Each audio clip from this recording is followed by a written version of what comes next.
I avui fa 10 anys del primer episodi de la per molts mítica sèrie Lost. El capítol inicial es va emetre als Estats Units el 22 de setembre de 2004 i va crear comunitats de fans arreu del món. De fet, alguns dels objectes de la sèrie han aterrat a Barcelona, a casa d'un particular. Aquest aficionat els va comprar a una subhasta fa 4 anys i ara, aprofitant l'efemèride, ens ha ensenyat el seu tresor.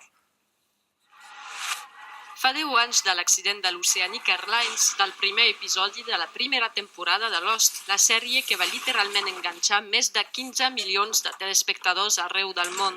Poca gent, però, sap que aquest ordinador, on els protagonistes havien d'introduir una seqüència cada 108 minuts, es troba a Barcelona, en un pis de l'Eixample. Boris Masramon, gran aficionat a la sèrie, el va adquirir fa 4 anys en una gran subhasta que es va fer a Califòrnia.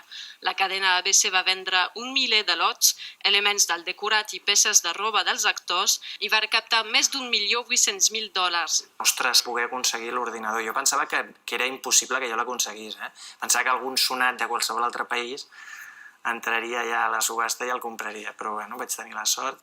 A més d'aquesta peça mestra, Masramon va comprar un tros de l'avió, un bressol, torxes i les estatuetes que en la sèrie contenien heroïna, el passaport de la Kate i un aparell amb el qual els supervivents es van comunicar amb un vaixell.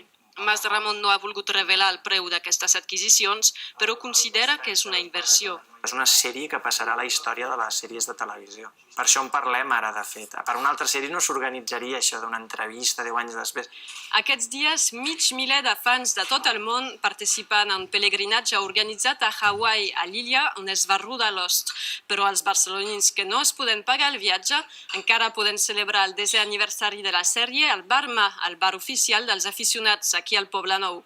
Us ho ha explicat des del carrer de Pere IV, Claire Roquigny.